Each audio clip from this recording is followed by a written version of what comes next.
PR পদ্ধতির নির্বাচনটা হলো ভোটের, সহজ ভাষায় বলি আপনাদেরকে, টোটাল ভোটের আনুপাতিক আসন বন্টন। এটা আমরা কেন চেয়েছি? আমরা এজন্যই এটা চেয়েছি যে বাংলাদেশের রাজনীতিকে যদি সুস্থতার ফিরিয়ে আনতে হয়, আরো আগে একটু বলি, বাংলাদেশের রাজনীতির নৈরাজ্য, সন্ত্রাস এবং সংঘাতের মূল কারণ কি? মূল কারণ হলো ক্ষমতায় থাকা এবং ক্ষমতায় যাওয়ার চেষ্টা করা। কাজেই পিআর পদ্ধতিতে যদি নির্বাচন হয়, এই সংঘাত সংঘর্ষ অনেকটাই কমে যাবে।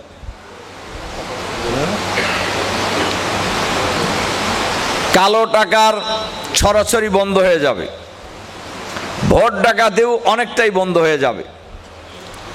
কেন এই কাজগুলো, প্রশ্ন আসতে পারে যে কেন বন্ধ হবে বা কমতে পারে? এই কাজগুলি কারা করে? এই কাজগুলি মূলত করে লোকাল এমপি প্রার্থী যারা থাকে, যারা এমপি হতে চায়, এরাই কিন্তু গুন্ডা মান্ডা দিয়ে কাজগুলি করার চেষ্টা করে। কালো টাকার বিতরণও কারা করে? এরাই করে। এখন যদি সব লোকই বোঝে যে না, আমার নাম যদি ওই রকম জায়গায় না থাকে, আমার এমপি হওয়ার কোনো সম্ভাবনা, আমি যতই ভোট ডাকাতি করে মানুষ 4-5 জন মারি, আমার তালিকায় যদি ওই রকম পজিশনে না থাকে দলের, আমার এমপি হওয়ার কোনো সম্ভাবনা নাই। আর যদি তালিকায় ওই রকম জায়গায় থাকে, তালিকা মানে বুঝতেছেন তো, সব দলই ভোটের আগেই তাদের তালিকা সরকারকে দিতে হবে। যারা নির্বাচন করবে নির্বাচন কমিশনকে দিতে হবে যে আমরা নির্বাচিত হলে আমাদের এই লোকেরা পার্লামেন্ট মেম্বার হবে।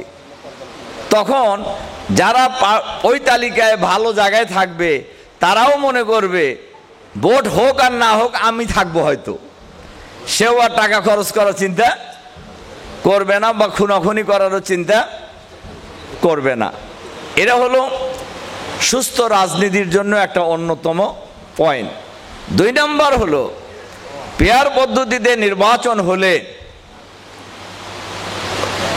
কোয়ালিটি পার্লামেন্ট হবে। তার কারণ সব দলেরই যারা অপেক্ষাকৃত যোগ্য লোক, তারা পার্লামেন্টে আসার সুযোগ পাবে। এতে ছোটখাটো দলেও যারা গুরুত্বপূর্ণ রাজনীতিতে ভূমিকা রাখে, এরাও পার্লামেন্টে আসার সুযোগ পাবে। কি আমার কথাটা কি আপনারা বুঝতে পারছেন?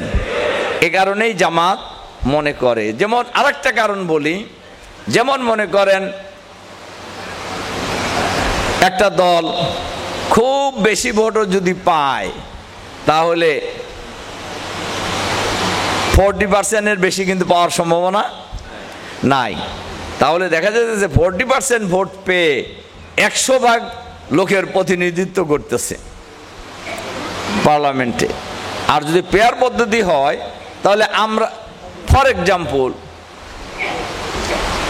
এক দল পাইল 40%, আর এক দল পাইল 38% বা 39%, পার্লামেন্ট মেম্বার সংখ্যা কতজন কম বেশি হবে?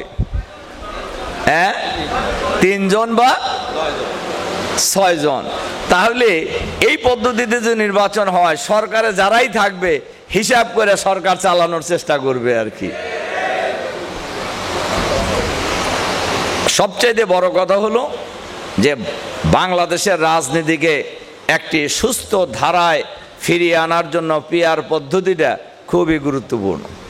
এ কারণেই জামাত শুধু নয়, বাংলাদেশের একটা দল ছাড়া এখন সকল দলই বাংলাদেশের সুস্থ রাজনীতির জন্য পিআর পদ্ধতির পক্ষে ইতিমধ্যেই মত দিয়েছে আর কি।